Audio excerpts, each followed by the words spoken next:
porque muitos pais pensavam dessa forma, que a mulher não precisava ter conhecimento, porque não ia fazer tanta diferença na vida dela, já que ela ficaria em casa cuidando da família, cuidando dos filhos, e aí se perdeu, né, a grande oportunidade de... Oi, gente, sou Elisa Vilela, aluna da formação completa da IBRAF, e eu estou aí no módulo profissionalização dos atendimentos, e eu gostaria de falar um pouco mais sobre atividade e regressão ativa. Então, eu já fiz o vídeo da atividade proposta, né, com o objetivo da atividade, que era aí eu perceber indicativos da minha missão. Mas, além de eu perceber os indicativos da minha missão, eu também percebi algumas outras coisas e eu achei importante compartilhar com vocês, tá? Então, vamos lá. Eu anotei aqui detalhadamente para não esquecer os detalhes, né? Então, lembrando da minha vida desde a infância, foi uma tarefa muito emocionante e muito gostosa também. E esse tipo de atividade nos faz perceber o quanto as informações vividas ficam guardadas em nosso subconsciente, mas essas lembranças podem nos influenciar positivamente ou negativamente, e tudo depende de que marcas elas deixaram ou deixarão em nós. Muitos dos acontecimentos do nosso dia a dia, né, vão criando, sem a gente perceber, crenças limitantes, ou seja, crenças que nos limitam na nossa fase adulta. Eu coloquei fase adulta porque é quando fica mais gritante assim essas crenças, né? Mas elas podem atrapalhar a vida da gente em qualquer momento da nossa vida, tá? De que forma? Aí, trazendo grandes prejuízos na nossa prosperidade em diversas áreas da nossa vida. Então, através dessa atividade, deu para eu identificar algumas, como por exemplo, o meu pai acreditava que mulher não precisa estudar. Isso faz com que o quê? Que não valorizasse aí a educação para as filhas, né? Então trouxe aí uma crença limitante para o meu pai de que era besteira as filhas estudarem. Para que elas vão estudar, né? Não tem necessidade, para elas não faz sentido nenhum. Só que nesse caso aí, né, se esquece o quê? Que naquela época, principalmente naquela época, né, na época da minha mãe, da minha avó, né, e em todas as épocas, digamos assim, quem é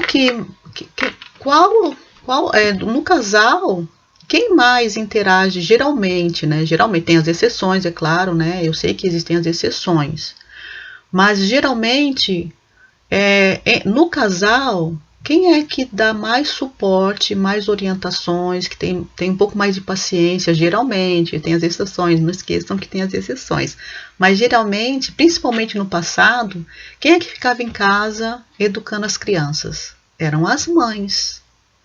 Então, assim, então deveria, né? Poderia se ter pensado da seguinte forma: se quem fica em casa dando suporte maior e educação na parte educacional das crianças são as mães, então é necessário sim que elas tenham conhecimento necessário e adequado para ajudar melhor, né?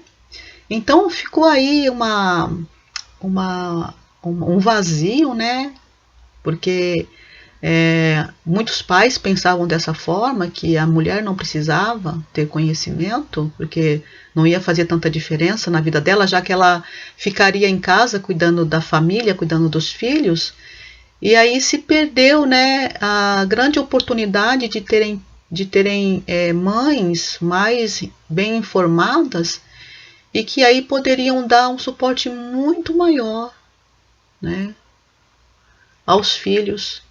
Então, para muitas mães, faltou aí conteúdo, né? Então, essa falta de conteúdo também vai influenciar na capacidade dela de interagir com os filhos, né?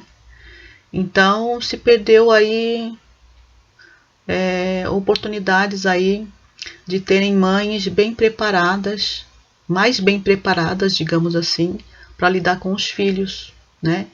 E que justamente são esses filhos, essas crianças que serão os futuros adultos na sociedade, né? Olha só que interessante.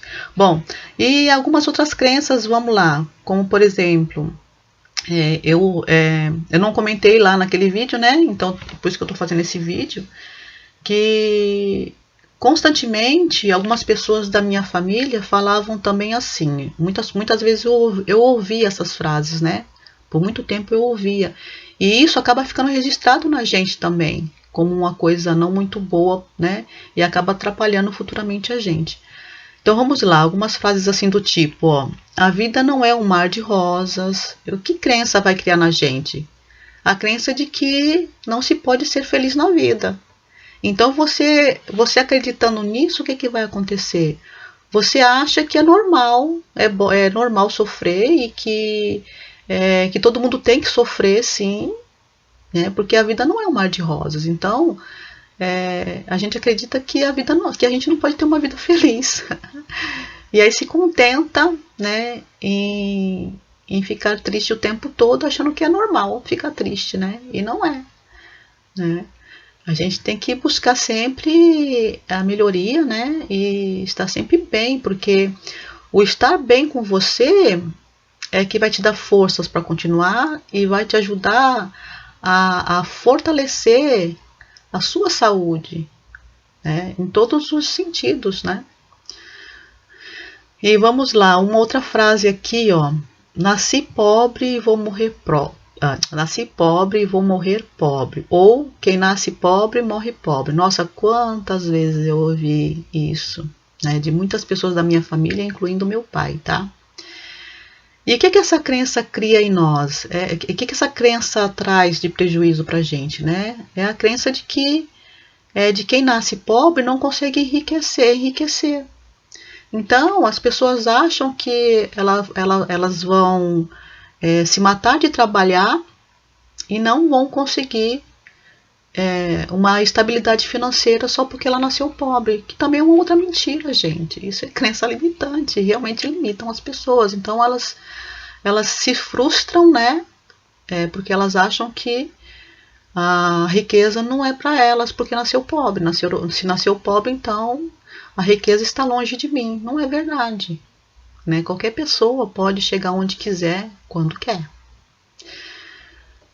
E é uma outra frase que lava bem as mãos após pegar no dinheiro, porque o dinheiro é sujo. Nossa, essa aqui então, meu Deus, como eu ouvi, né? E da minha avó, gente, aquela avó que eu comentei lá no vídeo anterior, né? A minha avó paterna, ela falava muito isso. Às vezes ela pedia pra gente ir no bar, né? Naquela época tinham os bares, né? Os armazéns, como eram chamados alguns pequenos comerciantes da região. E a gente comprava muito em bar, né? Barzinhos da esquina. Então no barzinho naquela época tinha de tudo, né? Era como se fosse um mini mercado. Você encontrava de tudo nos barzinhos, né? E ela falava pra gente comprar alguma coisa pra ela, a gente pegava o dinheiro, ia correndo buscar, e quando a gente voltava com o troco, ela sempre dizia isso. Ah, menina, criança, lava bem essas mãos, hein? Porque o dinheiro tá cheio de sujeira, tá cheio de bactéria e faz mal pra saúde, né? Que faz mal pra saúde. Então, eu entendi, né? Eu entendia que sim, realmente tem as bactérias, porque passa de mão em mão, né? Isso é entendido. Mas só que o como se é falado é o perigo, né? Porque aí fica registrado na cabeça da pessoa de que o dinheiro não faz bem, que o dinheiro faz mal, né? Então, o que acontece? Por que muitas pessoas, referente a dinheiro, elas vão em busca, porque a maioria vai em busca do dinheiro quando entra no mercado de trabalho, né? A maioria entra pensando em ganhar dinheiro e ganhar muito dinheiro. E aí começa a dar certo, ela começa a ir bem, começa a ganhar, né, até uma boa grana. E do nada, as pessoas, aí a gente tem aquela sensação assim, que a gente dá um passo para frente e dois para trás o tempo todo. E por que isso acontece? Justamente por causa dessas crenças limitantes de que nasce pobre morre pobre, de que o dinheiro é sujo, faz mal pra gente, né? E aí o nosso subconsciente começa a criar bloqueios, né? E a gente começa a se auto-sabotar na parte financeira. Então a gente começa a gastar mais do que deve, a gente não consegue controlar os gastos, né? A gente tem aquela coisa daquela frasinha de a mão coça na hora errada, né? E acaba gastando, às vezes, até o que não tem. E se endividando e sempre dando lá os passos para trás, né? E então é isso aí, gente. Era essa observação que eu queria fazer sobre essa minha percepção nessa atividade, que foi excelente, é uma atividade muito gostosa de fazer e que me deu aí essa percepção, e eu quero deixar aqui compartilhado com vocês aí. Espero que